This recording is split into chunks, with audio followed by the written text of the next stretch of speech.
I'm gonna wrap up grading before spring break, so things will be done probably by next, say maybe Monday or Tuesday.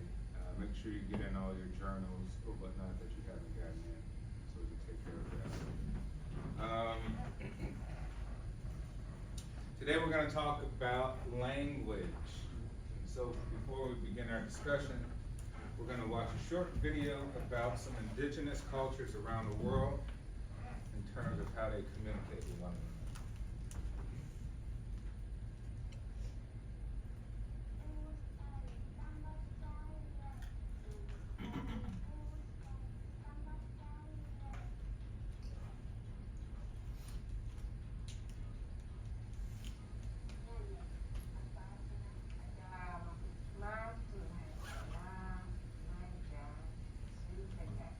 Bilang, bilandaran, sporter. Sisak, kayasiya wasina, puras, and then you answer puras puras.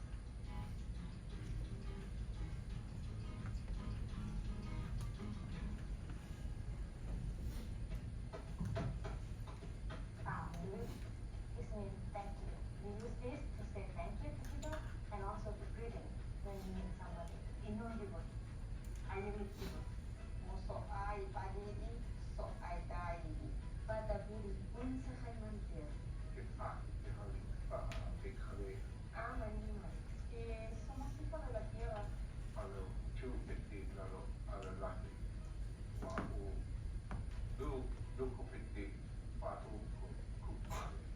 Io dei lavora ordi. Muvat kelamu vain ja lahjohtanut meiltä.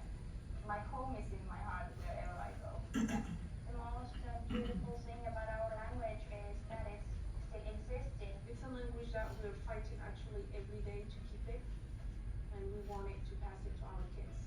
Culture and language we learn together so that we cannot speak about them differently. Everything is linked to everything. Language is more than just speaking to someone.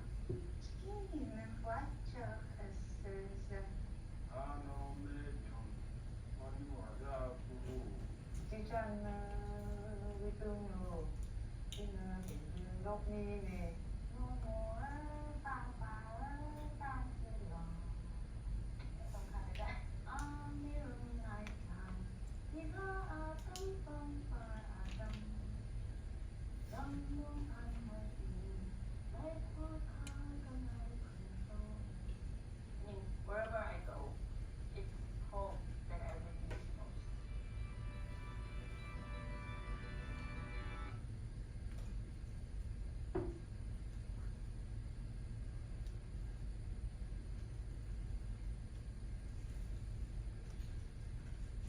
Okay. What could be said about language? What did you take away from the video?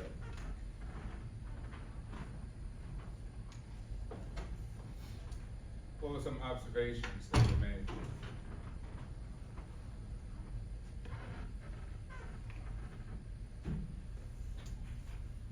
Yes.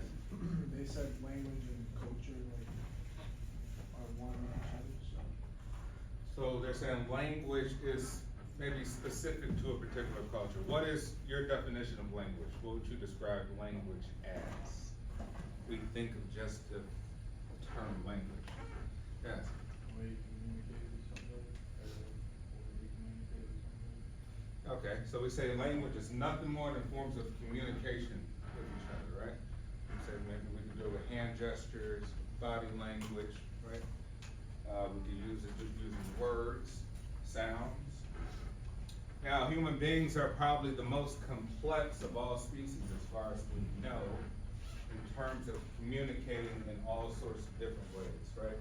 There are many animals out there who have some pretty interesting forms of communicating with each other, such as peacocks and other animals. But we as humans, we come up with the most creative, sort of most diverse ways of communicating. Who here is multilingual? Were you born multilingual, or was something you learned, like you learned one language over time or something like that? I used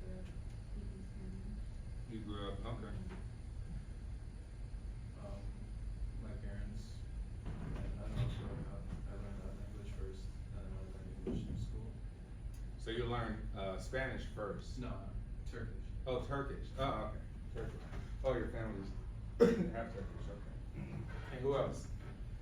I learned Spanish first, and then when I started growing up in school, I started learning English. Okay. So do you think Spanish was, well, you think English was more taught to you? And maybe Spanish was a more natural language in your environment? Yeah. How about for you? Was English more placed on you to be taught, or you feel like it's kind of naturally progressed in your environment? More English, because a lot of people in the school didn't speak Spanish, so I kind of started learning with them. Okay. So how do you think, what are some of the ways you think that we acquire language, right? Think of this mysterious,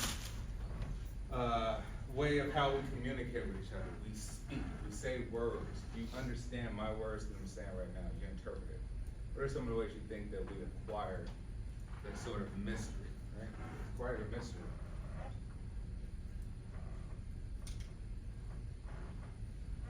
Yes? Well, I mean, I never, like, I'm Hispanic, but I never grew up speaking Spanish. So like, when I got older, like now, what I do is I watch a lot of like Spanish TV shows and like listen to a lot of Spanish music, and here and there I'll put two and two together, and then I'll figure out which words mean what, and then I can create a story from what I hear. So you could create, you kind of build on what you've been heard to interpret it, put it all together, synergize it, and make some sort of meaning from it. Okay, so is language, do you guys think that language is something that's actually learned, something that's innate? Yes? I feel like the more you're surrounded with it, the more of an ability that you'll have to understand it.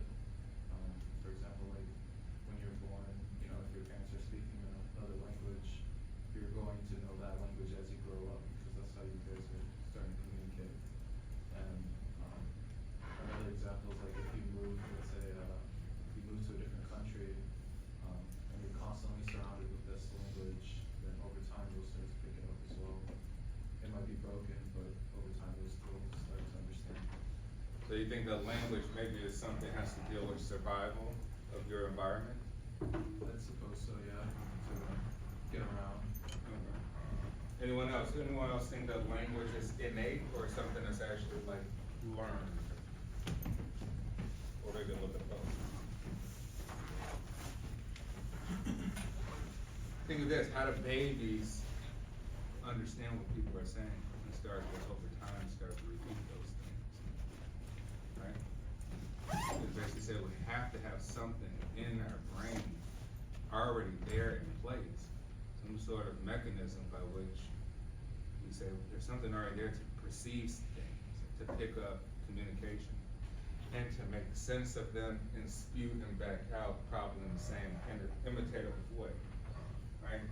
So it's been hypothesized that in our brains we have something called a language acquisition device, right?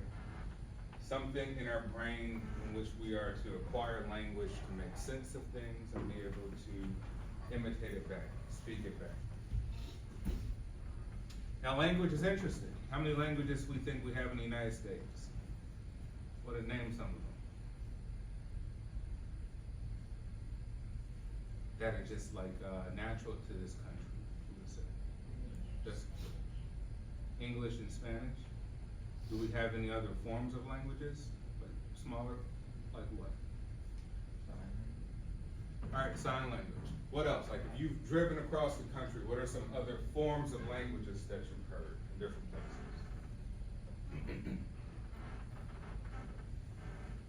Do people speak the same all over the country? Everybody has their own like different slang. Right, okay, so we have slang, right?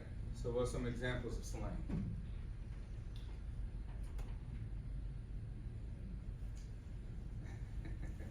What's the word? What we on, All right, what we on, right? We say, all right, what we on. What would be the reason to shorten that? Like, why would we say why would we not say what are we on? Why do we think people like create slang to shorten? You don't have to say the full thing, Hmm? so you don't have to say the full thing. Yeah, maybe for matters of convenience, right? So in our mind, we try to always, remember, human beings always go for convenience first. When we learn about intelligence, it's not about if you're right. It's about what's the quickest information you can get to. When you go on Google, you don't go look at 50 pages on Google. You look at the first 5 things and that's it. Could be completely wrong what you looked at, right? But that's what you're gonna do. The other thing, human beings always wanna be different. So language is about difference. Right? Language is about identity and creating differences amongst us. And so really, in essence, there is no appropriate language. Language is actually something made up. There's no universal language, right? It's something made up based on the society you're in, the culture you're in, the country you're in. And over time, primarily the dominant language is whoever conquered the territory, right? So if someone say, hey, you don't speak appropriate English, right? And maybe they look down on you or something like that. You might go, what's appropriate English? Whatever we say it is now, basically, right? Because it's all really about survival and it's really about dominance in the hierarchy. So language changes over geography. So if you leave Illinois, start driving south, by the time you hit Missouri, people are gonna sound completely different, right? Anybody, oh man, you guys sound country or something. Plain, maybe go to Kentucky. When you go to Boston, right, you hear people talking that way. Like, well, where'd that come from? It's probably some sort of ancient Irish dialect that they wanted to keep. If you go really far down south, people are very country. Like I partially grew up in New Orleans and people say Earl instead of oil. You got a nice herb. That's what I hear. Right? Those is kind of really hard R's. When you go to California, people talk sort of valley. Oh my gosh. I'm like, wow. Like, they really drag on their words, right? They hold on to consonants and vowels.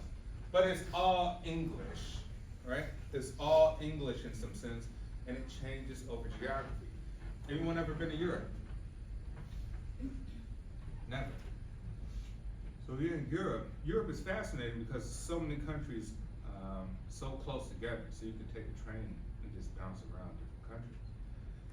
But what you start to notice, if you are taking a train and you get off at several cities near like borders, you start to notice that the French start to talk like the Italians the closer you get to Italy, right? And the Italians on the Italian side start to sound more French the closer you get to France. The Spanish in Spain start to sound a little bit more French the closer you actually get to the country. So think of it as something that is very kind of shady. It shades darker as you get closer to a specific border, even when it comes to indigenous populations. So a lot of my Latino friends, right? Some are Mexican, some are Puerto Rican. They both speak Spanish. They both talk completely different, right? Who here made that observation? Like they have, in what ways? What's some observations you noticed with that? Who talks more fast? All right, so you say the Puerto Ricans maybe speak Spanish a little bit faster, right? A lot of Puerto Ricans, they speak Spanglish, like Spanish, English, they mix it together. Yeah, and what would the reason for that be, you think? Mixing the cultures. Yeah, but you also think, hey, Puerto Rico is the Commonwealth of the United States, right? We say Mexico is not. So in some way, there's probably a little bit more direct sort of identity to being English, right? It's saying, oh, you have citizenship or something like that, right? There's something that mentally in your mind that you take back and forth as you go to Puerto Rico and the United States. All right, so Noam Chomsky, right? Chomsky is probably one of the greatest linguists, I would say, of the last maybe 100 years. And so you can look him up. He's a really interesting academic guy, philosopher, I would call it more so.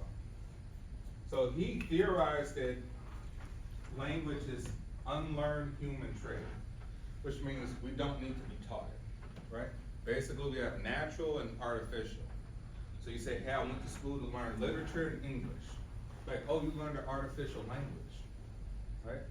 How would you speak if you had never been taught English? What would you speak if you never had to go to school to read particular books or particular literature? That might be your natural language. So in some way, how you even speak and communicate today may be artificial.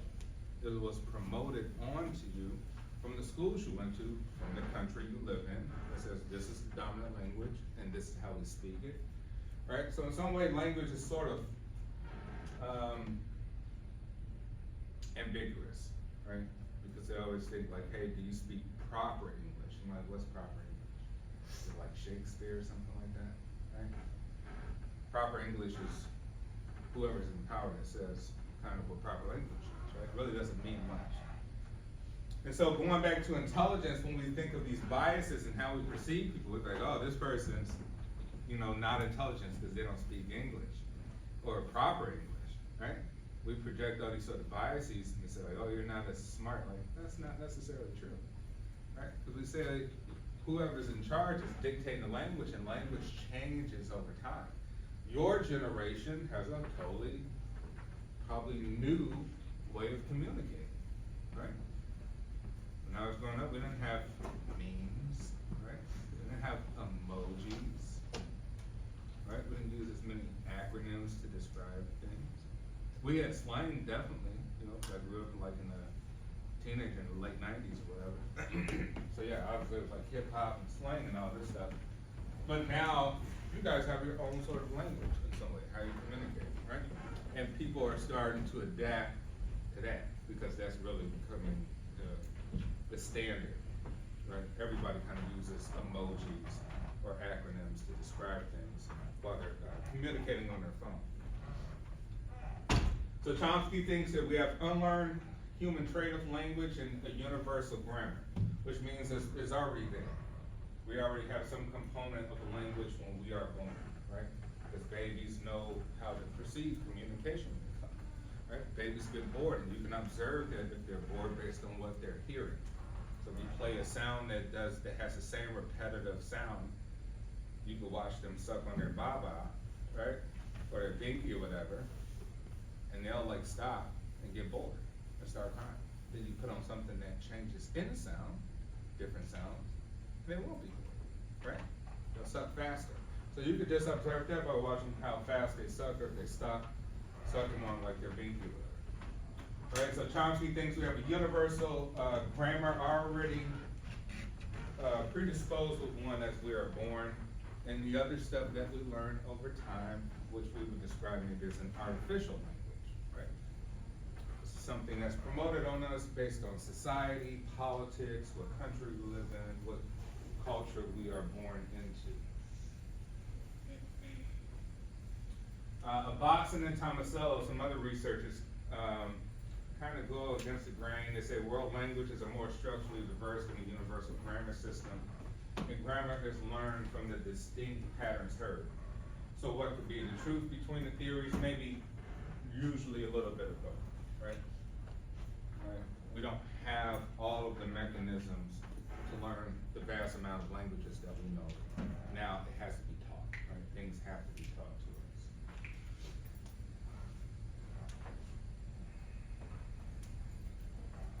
So language and thought brought together as if on a desert island, right? Nicaragua's young deaf children over time drew upon sign gestures from home to create their own Nicaraguan sign language, complete with words and intricate grammar.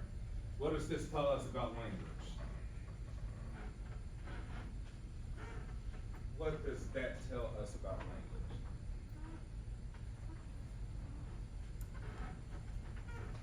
Any form of language can be different from different places, or different types of sign language. Yeah, depending on what environment you're in, right? Surrounded with deaf people, eventually you have to survive to communicate, right? You have to express yourself in order to communicate, to get things interpret what the other person is saying. Which means that language is just creative. Language is a creative expression based off survival in a particular environment, right? So if you don't use your Spanish, you don't use your French over time, for the people that learned it early, if you learned Spanish early on, typically that's when your memory is strongest. Therefore, you'll probably still learn, know how to speak Spanish over time, right, as you age. But if you learn Spanish, say as an adult, and you don't use it, you probably lose a lot of it, right, over time. Same would go for any language. But for those of you who were raised with it, you will still remember and be able to recall the language as you go on. But this tells us that language is just creative ways for us to survive in an environment. It's really diverse, and language is just about innovation. So why do people have slang? Slang is just innovative ways to communicate, right? People just say, hey, here's the standard, and we're in a different environment, right? And so in this different environment from the standard environment, we will create a new innovative way to communicate, right? We'll shorten the words. We'll take out verbs. We'll take out transitive verbs, right?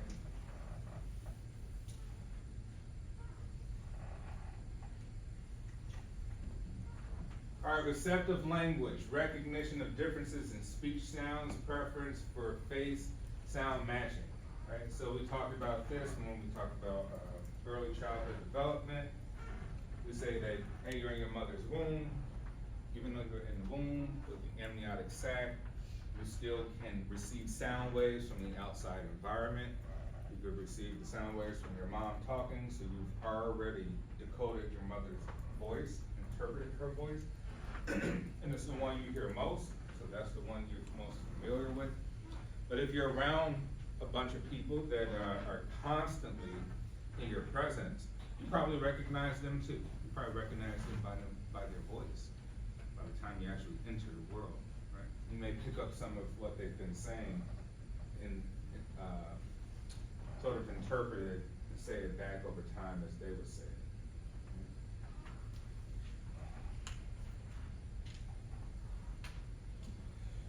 All right, so we got the babbling stage, which we talked about before, right? Babies babble, gaga, boo-boo, all these different things to express some sort of communication. We got a one-word stage after that, right? Where we actually start to be able to say da-da, mama, right? Baba. Two-word stage where we start to, okay, now we start to put words together. We can say we morph words together. Right? We know how to place words conjunctively to make a meaning of one single aspect.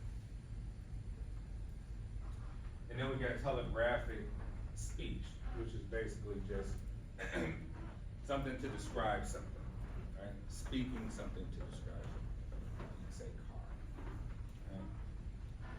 Red. Something moving.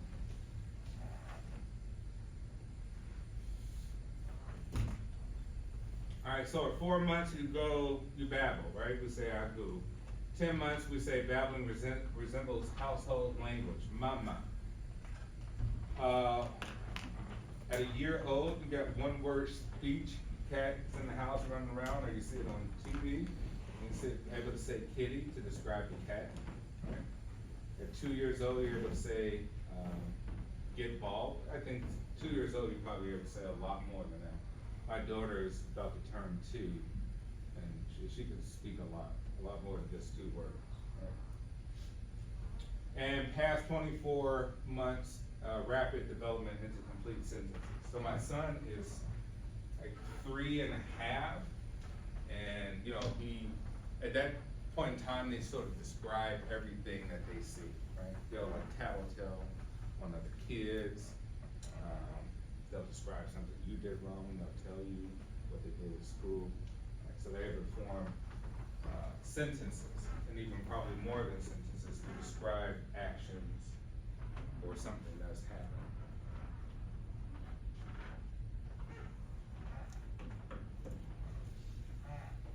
All right, some critical periods. Language development follows a sequence.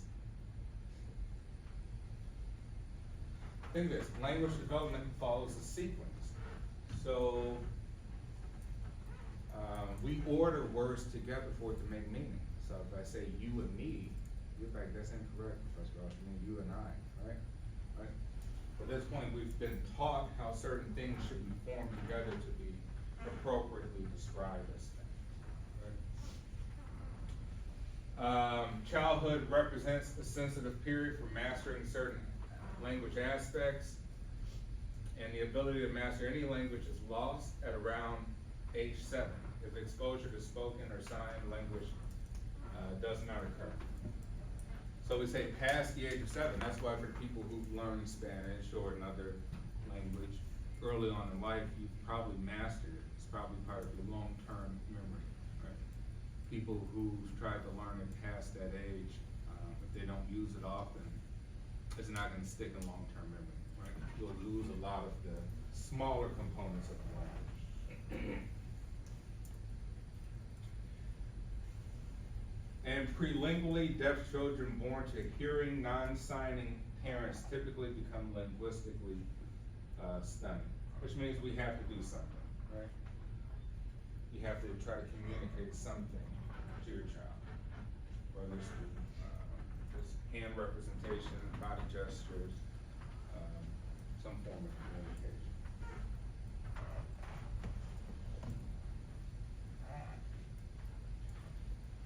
All right, here we're given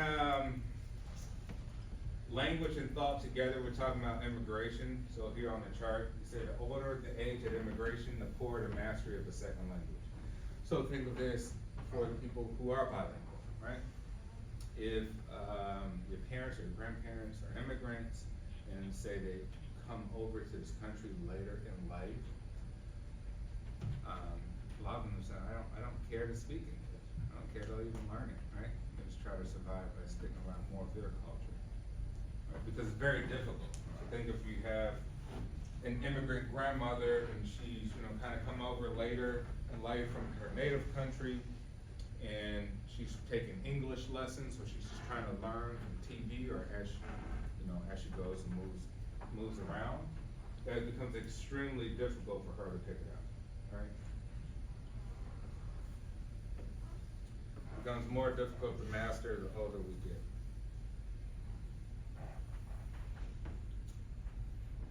All right, brain and language. The brain divides mental functions into subfunctions to process language, such as parallel processing occurs. Damage to any of several cortical areas can produce aphasia. Aphasia is just a disorder in which you lose the ability to communicate, right? To properly communicate. You don't know how to place the words together correctly anymore. Your memory is suffering. So here we talk about Broca's area. Damage to the left frontal lobe, can sing familiar songs and comprehend speech, or struggle with speech production. And damage to the left temporal lobe, the Wernicke's area, can speak only meaningless words, unable to understand speech of others. So really it's this left side. And think about it, most of us who are right-handed, right, which is the dominant side for us to be primarily in this country. If you have damage to the left part of your brain, that's particularly where speech and communication will suffer the most, right? If you have damage to the right part of your brain, you'll still be able to communicate effectively. That left side of the brain is really critical in terms of communication and speech.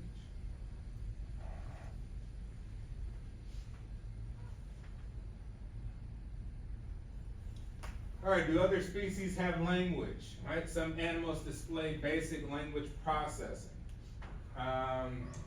What are some other animals' forms of communicating to us? To human beings. Anybody have dogs and cats and things like what are some ways that they communicate? They yell, like loudly. Yeah, okay, so you say, hey, cats actually speak to try to convey or tell us, right?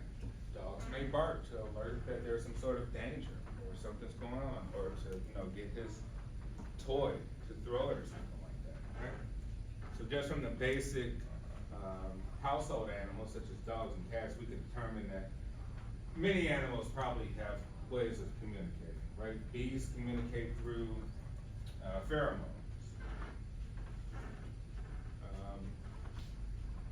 So some animals display basic language processing, and some people are skeptical about it, right?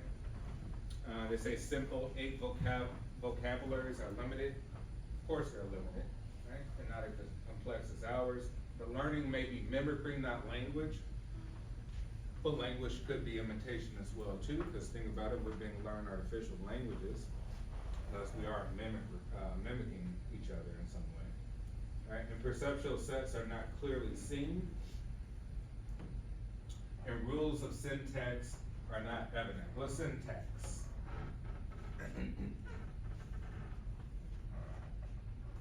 Anybody know what syntax is? It's just the arrangement of words.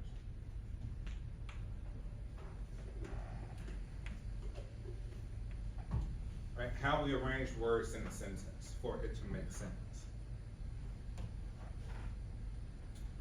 Then we have linguistic determinism, right? Wolff's hypothesis that language determines the way we think. Do you think that's true?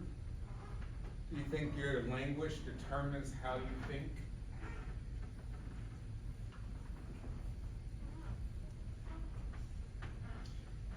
For the people who are bilingual, do you think in Spanish or do you think in English?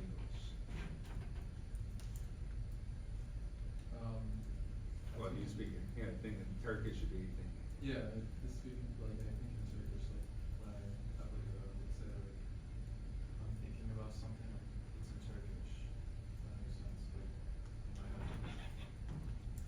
Yeah, absolutely. It makes sense to me. Think about it, some languages, think of Spanish, think of English, think of saying the same exact thing in Spanish, think of saying the same exact thing in English. But the words are placed in different order, right? Placed in different order. And you're like, well, which one may make more logical sense if you're trying to solve a problem, right? So there's some arguments out there made that French, which I would say may be more of like a throat language, more to Turkish, that French is the language of science because it's more direct. It's more of an, they would say more of an honest language. Right? Whereas English, we kind of, we add too many words to try to describe something. So English is about vocabulary. English is about like how robust you can say something, right? How many words you can use to describe something. Whereas other languages, back here, we only need 2 words to describe the whole entire thing. You guys have to say a whole paragraph in America to say the same exact thing. Right? So in some way, it does influence the way that we think based on the language that we know. Think about this, like if you speak slang primarily, you might actually think in slang, right? Maybe if you think in like acronyms and memes, eventually we'll start to think that way too. We'll say LOL inside of our head in some way. Language relativism, right? Language has influence on the way we think. Words define mental categories, right? Words are powerful.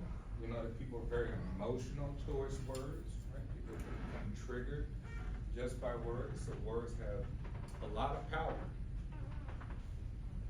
And how we categorize those words are extremely important. Perceived differences grow and change with different assigned names. Think of how we're as kids, we try to be taught colors, right? Sometimes we affiliate even certain letters with colors because of how we were taught as children. Right? Think of the letter A, you may think of the color red, right? For example. Different personality profiles may exist in bilingual individuals, bilingual advantage. So the people who speak 2 languages may have an advantage over us who are, monolingual, who speak 1 language, right? Because maybe they have a more creative personality profile to be able to use both in different situations, multiple situations with different types of people. So they're not as limited as a person who speaks one language. So you should feel very proud of yourself for knowing 2 languages. To be honest, outside of the United States, most people do know 2 languages, so, right? Most people are multilingual outside of the US. In the US, we try to force people to speak just some form of English. Think of this. Remember we said language is about whoever is in power, whoever conquers. So before the Europeans showed up here in North America, how many languages do you think were spoken by the Native Americans? Right? Quite a few, right? Because there's quite a few tribes. They say maybe thousands of languages was spoken between the Native Americans who were already here. They spoke them based off tribe. So it goes to show you, if we were to do an experiment to observe just like a natural evolution of North American languages, we could say language is about survival within a certain group of people, right? Because tribes with the Native Americans already showed us that.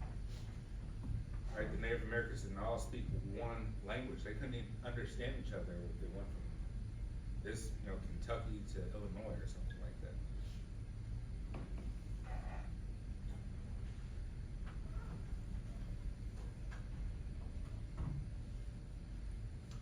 All right, and intelligence.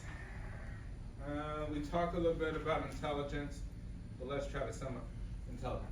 So once again, we say, what is intelligence? Well, intelligence is something completely subjective, right? Intelligence is described by whoever writes the test, whoever gives you the exam, right? And you, based off an assessment of that standard. We call that standardized. I mean, other people have taken this test. This is what we think is important. This is what we think is the average results a person should get on this test. And maybe the test evolves over, it's different based on your age, right? You wouldn't give the same test for a 3-year-old as you would for a 21-year-old. So intelligence can be subjective, but here we say it's the ability to learn from experience, solve problems, and use knowledge to adapt to new solutions. In general, intelligence, according to Spearman, who's one of our psychologists, and others, underlies all mental abilities and is therefore measured by every task on an intelligence test. Right? And we say, well, intelligence test, once again, subjective, right? Because we say if language varies and how we describe the meanings of things varies based off geography and culture, an intelligence test would be based on a particular culture or geography in which you take it as well too. All right, so we talked about different forms of intelligence last class. Who knows what a savant is? Anyone knows what a savant? Savant, anyone ever heard of savant? All right, savant is Mozart. Savant is Leonardo da Vinci, right? Savant would be somebody who's extremely intelligent in a multitude of things, right? But we say here we have 8 relatively independent intelligences, probably even more than that, right? Where Steinberg says we only got 3. Analytical, which is kind of part of school. You're here to do problem solving and analyze things. Creative intelligence and practical intelligence. Practical intelligence would mean common sense, right? Creative intelligence means how your brain is able to see one thing but create different ideas about one thing.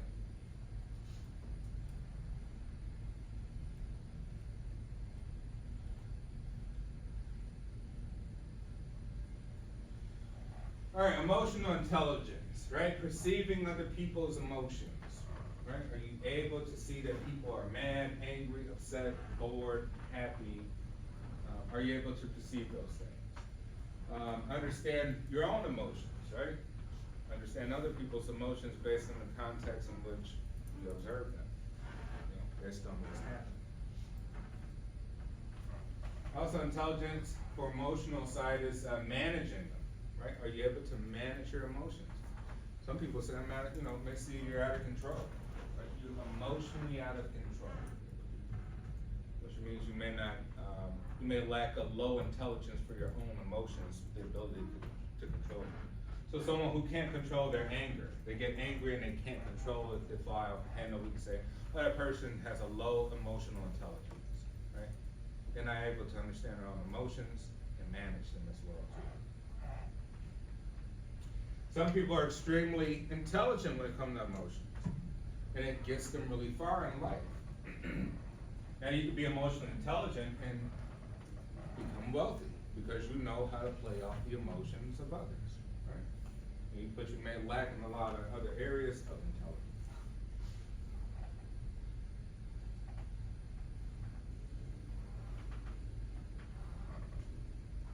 All right, so general intelligence, right? Basic intelligence predict our abilities in very academic areas. Some of the strengths here is different abilities such as verbal and spatial do have some tendency to correlate. Some other considerations, human abilities are too diverse to be encapsulated by a single general intelligence factors. So we get contradictory evidence, and then we get some evidence to support that, hey, if you are successful here at school, generally you'll be successful out in the real world based off your general intelligence in school. Multiple intelligence, right? Is intelligence here is a strength more than just verbal and mathematical skills. Other abilities are equally important to our human adaptability. So multiple intelligence just means you are intelligent at adapting in different areas. Here's some other considerations. Should all our abilities be considered intelligences? Shouldn't some be called less vital talents? So talents versus intelligences may be two separate things. And here we got a triarchic theory, which is our intelligence is best classified in three areas to predict real-world success, which is analytical, creative, and practical. And these three domains can be reliably measured, right? We can measure these through some sort of testing, which is standardized. And these three domains may be less independent than Steinberg thought and may actually share an underlying general intelligence factor. Basically, it's just saying, hey, we got some theories that support general intelligence, hey, we got some theories that disagree with it, and we are trying to figure out which ones are should be best applied. So we got intelligence tests, achievement tests, and aptitude tests, right? We say intelligence to assess mental aptitudes and compare them with those of others using numerical scores. A lot of these tests are biased. Right? They're biased to many different things, in which case we'll say, hey, is this test reliable? Is this test valid? Which means has it been used for the same certain demographic of people that you're testing, their age, all these other factors, maybe even their gender, et cetera, where they come from. And then we have achievement tests intended to reflect what is learned, and aptitude tests intended to predict ability to learn some new skills. Anybody ever took an IQ test? How did you do? I had to take it when I was testing, I think I had ADHD. Oh, okay. What they like conclude from the test, like, did they conclude your intelligence at all? Like say like, oh, you know, you're above the threshold of this or something, and you don't remember. Anybody else? IQ test. All right, so what do intelligence tests take, right? We have the Binet test, predicting school achievement. Same course of intellectual development, but the great difference in your mental age, right? It will really differ on your mental age. And then we have the Terman, which is measuring innate intelligence, right? A numerical measure of intelligence and relative to average performance. Here we have the IQ test, which is taking the mental age of 10, chronological age of 18 times 100, and you'll get this number 125, which I think would be highly above average, because average is about 100. Right? But once again, we say it's based on your age and the type of test you take. What time is it? All right, we'll end off here. Any questions before we go? All right, have a great weekend. I'll start, kind of complete the grading. But once again, try to get in your journals, before we go on spring break. Try to get them in before Wednesday, next Wednesday. Have a good weekend.